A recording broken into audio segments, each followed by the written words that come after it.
Pessoal, agora a gente vai começar um módulo em que eu vou colocar para vocês alguns investimentos alternativos, né? São investimentos que fogem aí do convencional, né? Então, não é renda fixa, ações, fundos e tal. Mas são alternativas aí que podem ou não fazer sentido para você, tá? Então, assim, se você é muito iniciante no mercado financeiro, eu acho que vale mais como aprendizado e conhecimento para depois buscar mais informação do que propriamente agregar essas oportunidades nos seus investimentos, né? Para você que já tem um pouco mais de experiência, pode ser uma forma até de diversificação, como a gente vai ver aí, especialmente quando nas próximas aulas, né, quando eu falar de criptomoedas, vou falar um pouquinho de apostas esportivas, mas falando especificamente das duas primeiras aulas, são coisas mais específicas e vocês também vão entender ao longo dessas aulas por que elas não são tão tradicionais ou recomendadas para qualquer perfil, né? Elas têm aí algumas regras e restrições bem importantes. Então, começando pelo famoso COI, né? Eu sei que esse vai ser um assunto bem polêmico. Tem quem ame, e eu sei que... Porque toda vez que aparece uma reportagem, uma matéria criticando, tem muita reclamação, né? Tem muito cara que gosta de COI, às vezes até talvez sejam pessoas que vendem COIs, né? Mas elas defendem muito as suas operações. E aí a gente vai precisar explicar algumas coisinhas, tá? Mas antes da gente discutir um pouco se vale a pena ou não usar o COI, eu até trouxe depois uma base estatística aí para a gente conversar. Eu vou explicar para você o que é o COI, né? Que é uma sigla para Certificado de Operações Estruturadas, que nada mais é que um nome bonitão para dizer que é um investimento que você vai conseguir mesclar renda fixa e renda variável de uma vez só, né? E em proporções de muito mais renda fixa do que de renda variável na maioria das vezes, né? Isso não é uma regra, não é uma limitação. Então, é como se você estivesse aí num fundo multimercado, vamos dizer assim, né? Então, você vai investir aí num ativo, só que ao contrário dos fundos, né, que o gestor vai ficar mexendo e tal, tudo é muito definido previamente, tá? E o COI é sempre emitido por instituições financeiras. Então, vai ser o seu banco, sua corretora ou outro tipo de instituição nessa pegada. Então, o que muda de um fundo, por exemplo, multimercado para um COI? Primeiro, o COI ele vai ter um valor mínimo que você pode investir, isso não muda, né? Que também a gente tem nos fundos lá o aporte inicial mínimo. Depois disso, você aí já começa a ser mais específico. Isso mais para renda fixa, né? Você já tem um indexador definido, né? Então, a parte de renda fixa vai ser pré-fixada, vai ser pós-fixada, como é que vai funcionar, né? Você também tem uma data de vencimento, isso é outra coisa que já muda do fundo de investimento tradicional, né? Então, você vai comprar um ativo e ele vai ser utilizado aí até uma data X. Isso tem muita relação porque a parte de renda variável geralmente é utilizada com derivativos, né? Então, eles vão trabalhar com contrato futuro, alguma coisa assim, que vai permitir que nesse prazo tente alavancar os ganhos com a parte de renda variável, né? E a renda fixa aí também costuma ter data de vencimento, né? Os títulos sempre têm uma data de pagamento. E aí eles juntam aí essas duas estruturas para montar o COI para você, né? E tem um ponto importante aqui que é um cenário para lucros e perdas, né? Então você já tem aí tanto o que pode acontecer para gerar lucro para sua operação e também qual é o cenário que você vai acabar perdendo dinheiro ou não, né? A gente vai ver daqui a pouquinho que tem como, entre aspas, bem entre aspas, não perder dinheiro e vocês já vão entender isso. Antes, só para reforçar aqui, né? Então, o que ele vai fazer? Ele vai pegar uma parte do dinheiro, normalmente a maior parte dele, e colocar em renda fixa, e o restante ele vai ir para renda variável, vai trabalhar com ações, commodities, juros, índices, moedas ou ouro, ou outros ativos aí, derivativos que a gente já viu aí ao longo desse curso, tá? Então, assim, é uma estrutura já definida, você já sabe o que vai acontecer com o dinheiro, é diferente de um fundo de investimentos multimercado, que você vai delegar ali uma quantia e ele vai fazendo as alocações, vai modificando e tudo, né? Cada COI tem a sua estrutura, mas a estrutura é meio que pré-conhecida aí pelo investidor no ato do investimento, né? O que vai ser feito e os cenários que isso vão trazer para ele, tá? E aí a gente tem dois tipos de COI, né? O primeiro, ele é muito oferecido pelas instituições financeiras, principalmente os bancões aí, que é o valor nominal protegido. Mas o que é isso, né? Significa que do dinheiro que você colocar, você não tem chance de sair com perdas, né? Então, você colocou lá 100 mil reais num COI, você não vai sair com menos de 100 mil reais, tá? Você pode, na pior das hipóteses, sair com a grana que você colocou.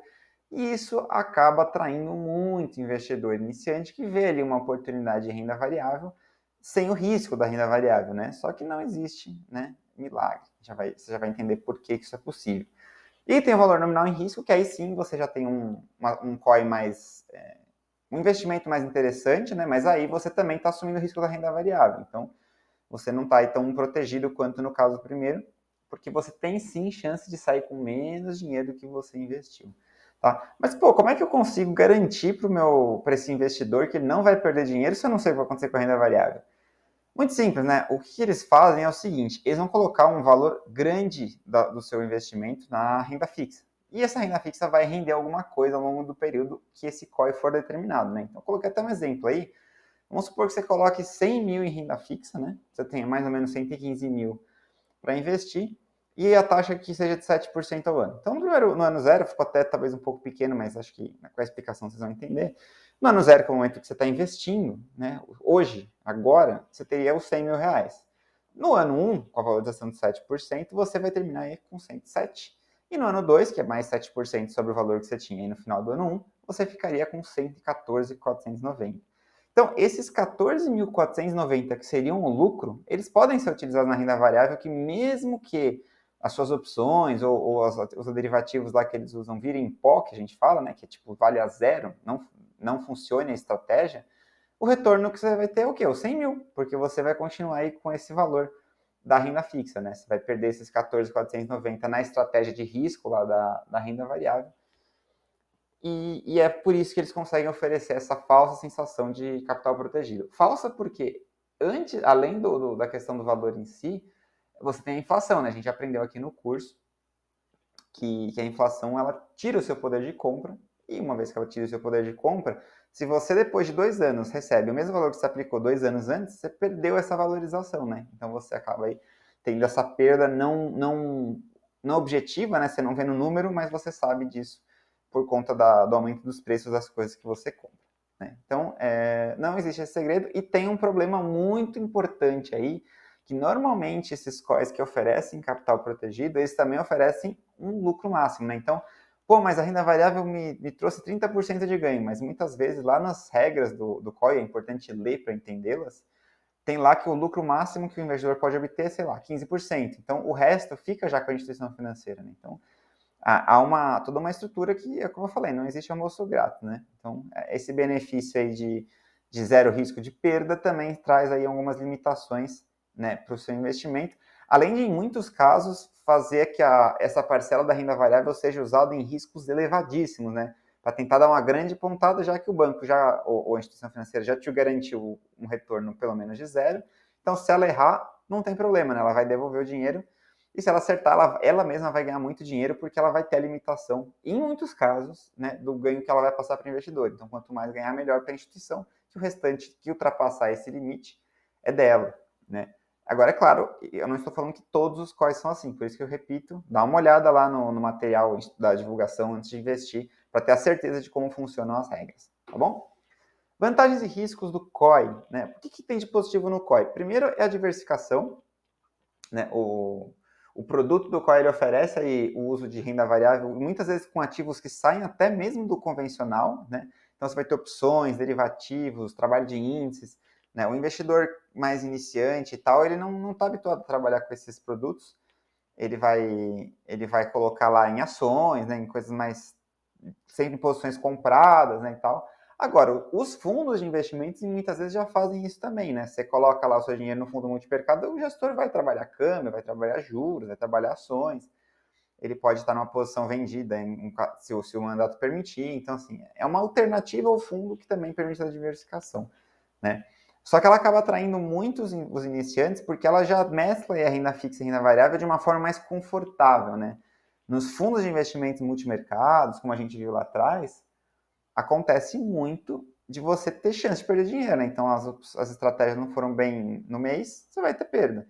Né? No COI, você está pelo menos com o dinheiro de volta no capital protegido, né? Tem aquele COI reforço que eu já expliquei para vocês, que aí você tem o risco junto, que aí é mais parecido com os fundos, né? Mas sem aquela flexibilidade toda. Em relação aos lucros em cenários diversos que eu coloquei aí, o que acontece é o seguinte: como são derivativos, nem sempre eles esperam um valor de alta, né? Existem aí produtos, principalmente nas opções, que permitem que você tenha lucros com essa parte de renda variável quando a bolsa cai, por exemplo, ou até em questões de lateralidade, né? Quando ela não movimenta muito, fique dentro ali de um preço-alvo para cima e para baixo, né? E aí o produto consegue te oferecer aí algo interessante. E também tem a exposição global, que, como eu já expliquei em outras aulas, o investidor comum, né, o investidor de varejo, ele não tem muito acesso a esses produtos internacionais, e o COI muitas vezes permite isso, então também é um ponto positivo aí, embora cada vez seja mais flexível que a gente tenha acesso aos produtos internacionais. O que temos de coisa ruim nos COI, né? Primeiro, tem muito COI ruim, mas muito COI ruim mesmo no mercado. Isso tem melhorado um pouco, no próximo slide eu vou explicar um pouquinho para vocês sobre isso, mas é preciso sim fazer uma análise mais minuciosa aí para fazer um bom investimento. E aqui, até para também ser justo e não parecer que eu estou detonando o COI, também tem muito fundo de investimento ruim, também tem muita ação de empresa ruim, né? Você tem que saber fazer uma seleção inicial para não entrar em furado. Outro ponto que não é exatamente horroroso, mas como tem boa parte desses produtos usando renda fixa, a tributação é regressiva, né? Então aquela tabela que começa em 22,5% e vai descendo conforme o tempo passa. Isso é ruim porque na renda variável, e aqui existe um pouco de renda variável, você tem um imposto menor, de 15% para as ações em específico. E aí você perde esse benefício fiscal da renda variável no produto que é o COI. Tá? Mas também é muito parecido com os outros fundos de investimento multimercado e tudo mais. Então, assim, só um ponto para você saber, além de alguns custos, né? Tem corretora que faz esses, põe um custo lá de taxa de corretagem lá dentro. Então, assim, tem interesses por trás da emissão de alguns produtos. Então, se ele não for bem estruturadinho aí pensando no investidor, pode ser uma furada aí para você, tá? Também temos problema de baixa liquidez. A maioria dos COIs, eles não possuem possibilidade de resgate no meio do caminho. Hoje tem sido mais flexível, né? As corretoras têm aí criado alguns mecanismos, mas via de regra, a ideia do COI é você ter esse prazo definido e deixar o dinheiro lá para a estratégia ser executada, né? E por último, que acho que também é bem relevante, principalmente pensando nesse investidor mais conservador que acha que está indo para o COI como uma forma mais protegida de renda variável, a renda fixa não tem proteção do FGC, tá? É diferente de você comprar um título bancário, tudo certinho. Então, se rolar um calote, você pode dançar junto, né, com o COI. Tá? E aí a grande pergunta, que é polêmica, então assim, não pretendo esgotar o tema, até porque, como eu falei, é um investimento alternativo, eu pessoalmente não gosto e não uso, mas não necessariamente você precisa ter isso como regra, tá? Aí é um trechinho, eu coloquei a fonte aí embaixo, caso você queira conhecer mais, eu vou deixar também na descrição do vídeo, caso você queira ler o estudo completo, mas é uma análise da FGV, que é uma instituição mais do que renomada e confiável no mercado financeiro, e aí eu marquei em vermelho, né? Só 32 de 284, eu vou até fazer o cálculo aqui de quanto que isso representa, a gente tem aí 17% dos COIs superam um tesouro prefixado no momento da emissão, né? O que significa isso? Para mais de 80% das vezes, né, valeria mais a pena você pegar um tesouro prefixado lá, tranquilão, emitido pelo governo, do que tentar ficar pegando aí o COI. É lógico que essa base está muito inflacionada pelos bancões, que oferecem, como eu falei, produtos realmente muito ruins. Você tem sim, eu não vou mentir para vocês, muitos desses COIs são emitidos com taxas interessantes para o assessor que te recomenda, então ele tem interesse que você invista porque ele fica com uma parte maior. Os COIs que têm limite de ganhos para o investidor, eles também interessam muito à instituição financeira, porque beleza, você acha que você vai ficar felizão lá com o seu ganho de 15% de renda variável, mas a corretora está embolsando muito mais do que isso, né? Sendo que estava dentro do seu produto. Então, também tem esse risco. Agora, a indústria está melhorando muito, tá? Então, eles têm lançado COIs melhores e mais atrativos. Então, eu usava muito como regra, até como brinco bastante, que se você quer saber se um assessor é confiável ou não quando você está entrando numa corretora, vê se ele meteu um COI lá nas recomendações. Na maior parte das vezes, eu continuo vendo esse problema, tá? Então, se o cara te mandou um COI, é porque assim, na essência, por mais que existem alguns ativos mais específicos, principalmente na renda variável, na essência o seu dinheiro vai estar colocado ali em renda fixa, né? Aí minha pergunta é, por que se você mesmo não faz a sua alocação, né? Por que você mesmo não pega aí, sei lá, 90% do seu patrimônio, que seria destinado a um COI, e busca um título de renda fixa interessante, e com os outros 10% você mesmo monta ali seu investimento de renda variável, né? Eu acho que faz muito mais sentido, mas eu reconheço que nem é para todo mundo assim, e o COI é uma opção a mais aí para quem quer diversificar, tentar alguma coisa diferente. Agora, como eu expliquei algumas vezes ao longo dessa aula, é muito importante que você olhe com muita cautela as regras, as condições, vê se aí não é uma furada, porque como a gente está vendo nas estatísticas, e os números não mentem, o número de COIs que realmente compensam é muito baixo, né? E eu entre ficar tentando acertar um desses 17%, que em breve deve aumentar um pouquinho, porque a gente está vendo COIs melhores em termos de estruturação, Mas até a gente chegar numa proporção que o produto realmente seja bom, que seria pelo menos aí de 60%, 70% de COIs superando o seu tesouro pré-fixado da época do investimento, a gente está muito distante, né? Então, ficar tentando acertar o COI que vai dar certo e tudo mais, eu prefiro ficar de fora. Mas é minha função te apresentar o produto, então você sabe aí, mais uma oportunidade. E se você não tem muita intimidade com renda variável, se sente mais confortável dessa forma, pode fazer esse investimento, por que não? Né? Apesar dessas restrições, aí só reforço pela última vez. Fica atento aí às regras, às condições e faça a conta se realmente faz sentido, se compensa, ou se não é melhor pegar, por exemplo, um bom fundo de investimento multimercado e deixar que o gestor trabalhe para você aí, nessa alocação de vários ativos aí de renda variável, renda fixa e equilibrando sua carteira. Show? Então, esse é um primeiro dos investimentos alternativos. Acho que, ou pelo menos se você não tinha conhecimento, espero que tenha contribuído para explorar um novo tipo de ativo. Na próxima aula eu vou trazer alguns fundos alternativos também, né, que são fundos normalmente com menos liquidez, você não consegue fazer o resgate tão fácil como aqueles tradicionais que a gente viu em um dos módulos do curso, mas que podem também completar aí a sua rentabilidade e o seu risco-retorno.